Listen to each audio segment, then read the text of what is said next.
Hey, Scooter, come here. I want to play a game. It's called Heads Up. Come here. Yeah, all right. Hurry up. PBR is going to get warm. I'm going to write a name on the sticky note. I'm going to stick it to your head. You're going to write a name on a sticky note and stick it to my head. And then we're going to try and guess who's who.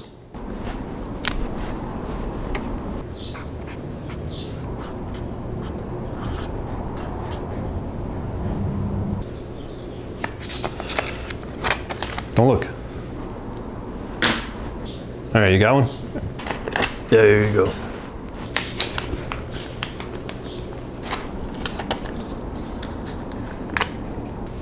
All right. You go first. All right. How's your mother doing? What? Yeah, she's fine. Did you buy her a Mother's Day gift? No, these aren't the questions. No. How about your wife? You buy your wife a Mother's Day gift? These aren't the questions you're supposed to ask when... No. Is GM the best manufacturer that ever existed? No. Idiot! Ah!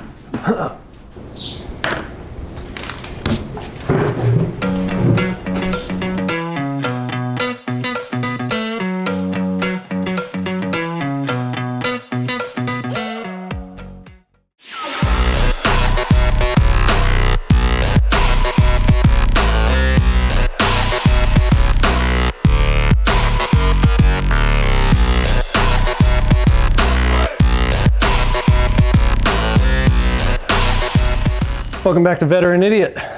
Got the Lord's Peach Juice, another Duramax, ready to roll. Today we're going to be messing around with my cousin's new tow rig. She's a little rough on the outside, but we're going to put on some new tow mirrors today. We're upgrading with these newer body style GM mirrors. These are from Sanooer, I think that's how you say it, I don't know. Either way, the mirrors looking like they're in really good quality. I've put a couple of these upgraded mirrors on other older body style Duramaxes, and sometimes you got to space them out with washers on the top to keep them from looking like they got chicken wings. We'll see how these ones go. I'll give you an honest opinion on them. Aside from that, we need to make sure that this guy, I think he's 17 years old now, can tow. So we're going to hook him up to the big gooseneck, take the horses out for a ride, and see just how well it does, see if it needs bags or anything else like that. I don't suspect it will. I think it's got plenty of juice left in it, but we'll give it a test anyways. And that's really all I'm doing with this truck. Should be a pretty easy, short episode, but it should be fun nonetheless. So let's dig in. All right, first things first, we're gonna pull this cover off, and this kit actually comes with the tools that you need to pull this interior trim panel off. Pretty cool if you ask me, but before we get in here, pop this sucker off. There's not much to it, it's just kind of some spring clips that are in place, and then slides in the bottom. And then this foam comes out on the inside. We're gonna stuff that back in afterwards. The other crappy part about this is it's not like Ford in the sense that the plug itself is down behind the door panel. So we gotta pull the door panel off to get to the plug itself to unplug it. Otherwise it's just 3 screws and this thing slides right off and the new one slides back on. But if it wasn't for this plug, this job would be about 2 minutes long.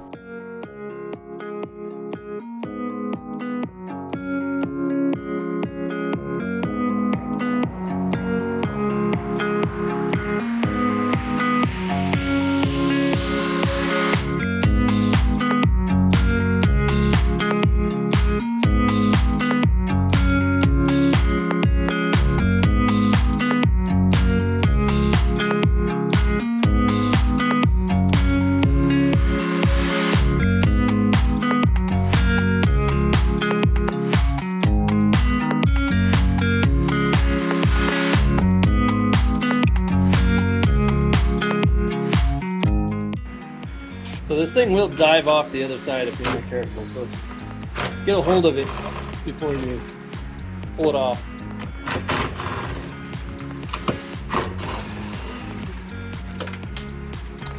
Alright, push these little clips in, and that's it. There it comes right out, and we're ready to slide the new one in. Alright, old mirrors off. new mirror here next to it. As you can see, there's a pretty decent size difference between the two. I think these will work out pretty well as long as they don't have that cheap non-convex mirror to them to where you really can't see anything. I think they'll work out pretty good. All right, so we're ready to put the new ones back in. We'll have to look at the wiring chart on there to see where this little guy goes. We'll stuff all these wires through the hole.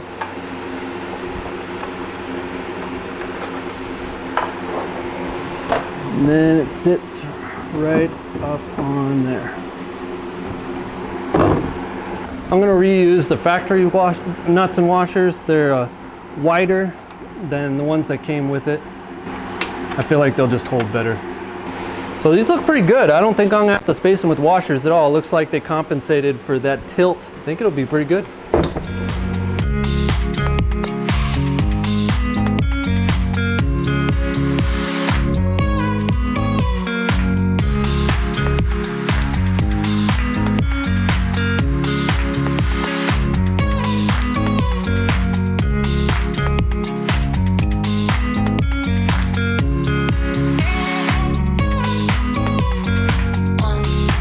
See what I mean about the factory one and the ones that come with it? I'm just a little more happy with how secure these are rather than these little tiny ones.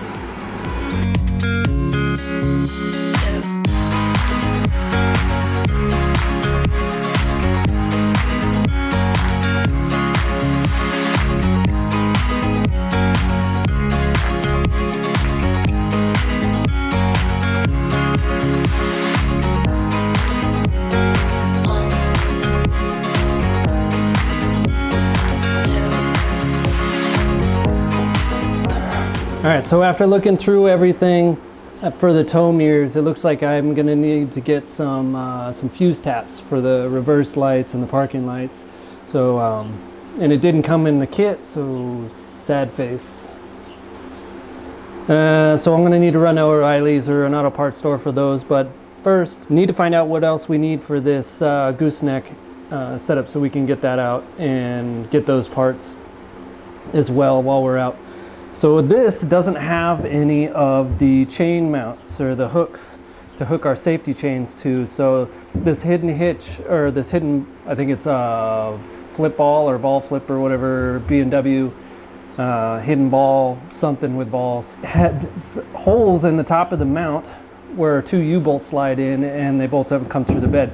This bed was not drilled for those. So we're gonna go underneath, mark those, drill those holes, measure where they need to be, and then we'll go buy some U-bolts to slide in before our safety chains.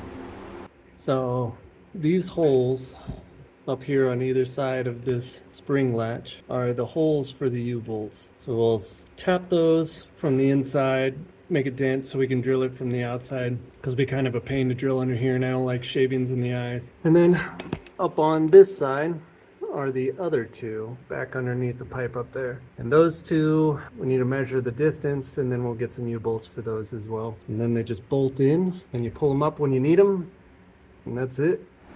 All right, so we drilled up through the bottom, went ahead and bit the bullet. I couldn't really get a punch in there to punch holes so I could see. The bed's actually pretty thick, so it's hard to get a dent up in there. But I got the 4 holes that I need. Now I'm gonna walk them out with this step bit to get them to the right size.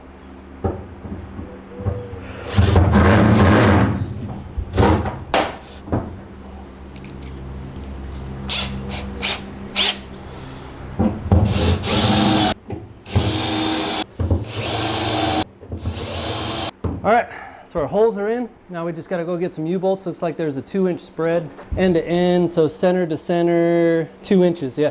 So we'll get some 2-inch, looks like 1/2-inch U-bolts. Maybe we'll go a little bit smaller so they fit in easier. So the 2-inch spread, 1/2-inch U-bolts, and then the fuse taps. All right, let's roll.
right, after trip number 2 to the store, I think we got it handled. Picked up these U-bolts. I'd rather have flat ones.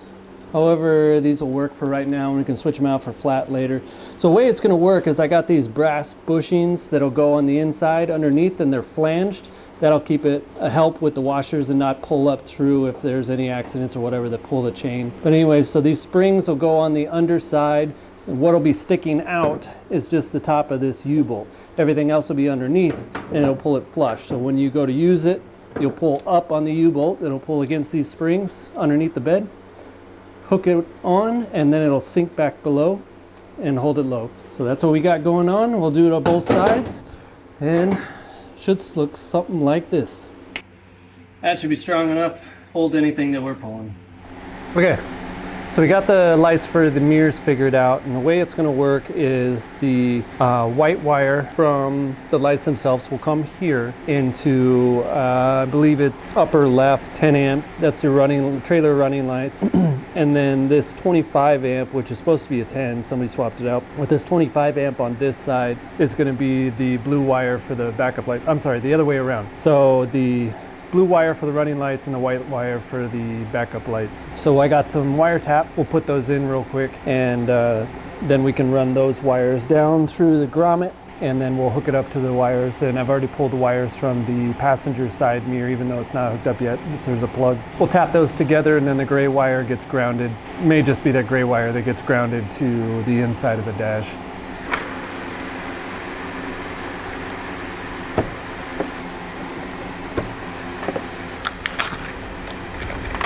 Pop that one in place. That'll be our backup lights.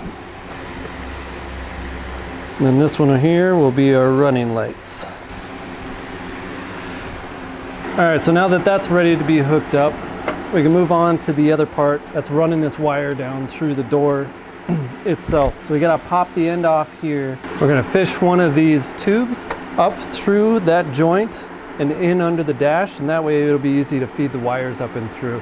If you don't have one of these, you can use a straighten coat hanger. Works just as well. Now we can feed this guy up through, and then just push it the rest of the way through till it comes out underneath the dash. Now we're gonna feed these down through. Now you're gonna fish the rest of this up through this tube. This tube makes it real easy.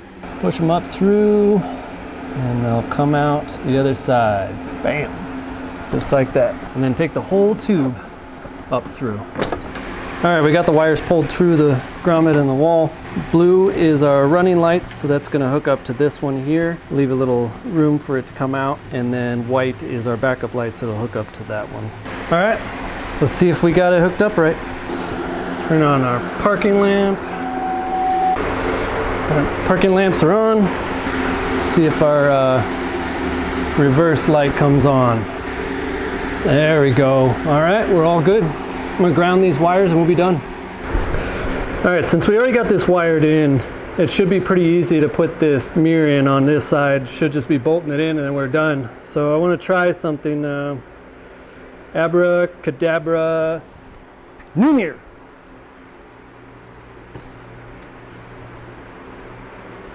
All right, abracadabra, $1 million.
Let's load up the antique 4x4, fill this thing with about 2,000 pounds of meat, get on the road.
So this is not the first duramax that I've driven. I've driven quite a bit. I actually drive my cousin's trucks quite often. We'll say that the seats, in at least this body style, the seats are way more comfortable than was mine anyway. So far, the thing's doing all right. It was quite a lot of squat when I first put the trailer down on top of it. It's probably going to need bags to create the interstate or put anything else in the bed of the truck, but it does all right.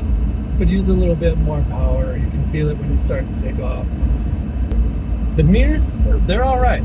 They're not bad for aftermarket mirrors. They still have some convex in the passenger side, so you can see more than just a door panel.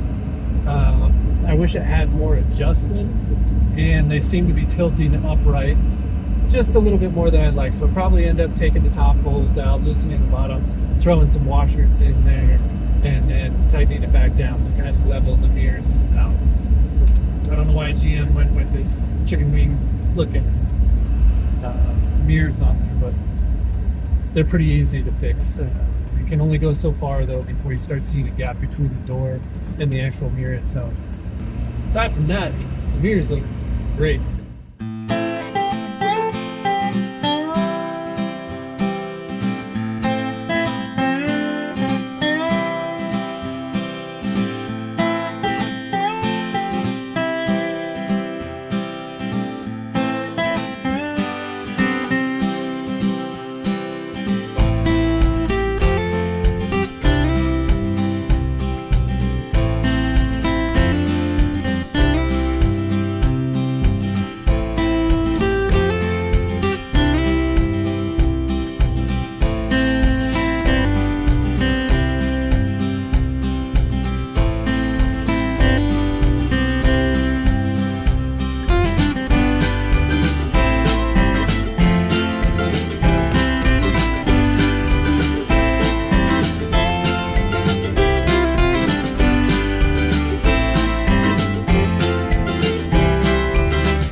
We're headed back home now. Had a nice little ride. This truck, 17 years old, still does everything exactly the way you need it to. Pulled this big ass trailer with the 2,000 pounds worth of horses in the back. No issues at all, really. And the only reason I want a little bit more power is because I'm used to a little bit more power with the newer power stroke. This truck does exactly what it needs to. And you can't ask for much more than that. So with that being said, thank you for joining me on this. I hope you guys learned something. Stick with us on the next episode. We got some new stuff coming. And like, comment, subscribe. Let me know what you guys think in the comment section. And that's it. See you later.